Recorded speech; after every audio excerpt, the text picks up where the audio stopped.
హరే శ్రీనివాస.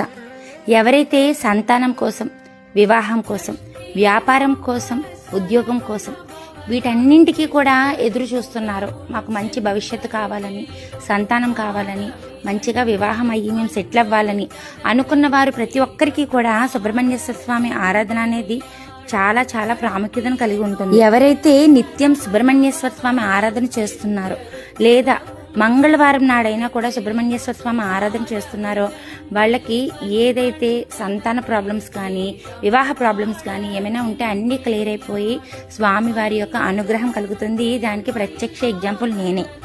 పెళ్లి సమయంలో నేను సుబ్రహ్మణ్యేశ్వర స్వామి ఆరాధన చాలా చాలా బాగా చేసేదానండి. ఏదైతే సుబ్రహ్మణ్యేశ్వర స్వామికి ఆరాధన చేసిన తర్వాత వివాహ జీవితం అనేది బాగుంటుంది అని నాకు ఏదైతే పెళ్ళైన తర్వాత నాకు తెలిసింది.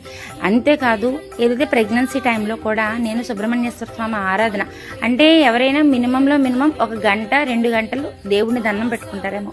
నేను నైట్ 12 o'clock వరకు కూడా దేవుడికి సంబంధించిన పుస్తకాలు వదిలేదాన్ని కాదు. లలితా సహస్రనామము, సుబ్రహ్మణ్యేశ్వర స్వామికి సంబంధించిన స్తోత్రాలు అలా చదువుతూనే ఉండేదాన్ని. బట్ నాకు స్వామివారు అంతే తెలివిగల బిడ్డల్ని ఇచ్చాడేమో అనిపిస్తుంది.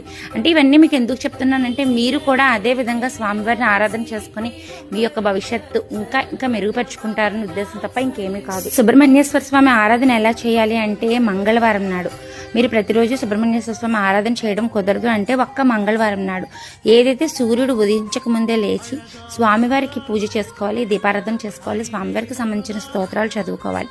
ఇంకా సింపుల్గా సుబ్రహ్మణ్యేశ్వర స్వామి మంత్రము ధరణీ గర్భ సంభూతం విద్యుత్కాంతి సమప్రభం కుమారం శక్తిహస్తం తమ్మంగళం ప్రణమామ్యం. ఇది మీరు నవగ్రహ స్తోత్రాలు అని జస్ట్ గూగుల్లో టైప్ చేస్తే మీకు 3rd one వచ్చి సుబ్రహ్మణ్యేశ్వర స్వామి మంత్రం ధరణీ గర్భ సంభూతం అనమాట. ఈ మంత్రాన్ని మీకు వీలైతే కనుక 21 times జపించండి. మీకు ఏవైతే ప్రాబ్లమ్స్ ఉన్నాయో ఆ ప్రాబ్లమ్స్ క్లియర్ అవుతాయి. అండ్ దాంతోపాటుగా ఆ రోజు ఒంటిపొట్టు చేయాలి. అదైతే మంగళవారం నాడు ఆ రోజు ఒంటిపొట్టు చేయాలి. ఏదైతే సుబ్రహ్మణ్యేశ్వర స్వామి గుడిలో అభిషేకం చేయించుకోవాలి. మధ్యాహ్నం కూడా ఉల్లి వెల్లుల్లి తగలకుండా భోజనం చేయాలి. సాయంత్రం కూడా పలహారం మాత్రమే తీసుకోవాలి. ఈ విధంగా ఈ రెమెడీస్ అన్ని పాటిస్తూ స్వామివారి ఆరాధన ఎవరైతే చేస్తారో అతి శీఘ్రంగా, అతి తొందరగా, బట్ మీకు లేట్ అవుతుందని కాదు, స్వామివారికి ఎప్పుడైతే మీరు ఆరాధన చేయడం మొదలు పెట్టారో ఎప్పుడే స్వామి దృష్టిలో మీరు పడిపోయినట్లే. ఆ రోజు నుండి కూడా మీకు మంచి రోజులు వస్తున్నట్లే.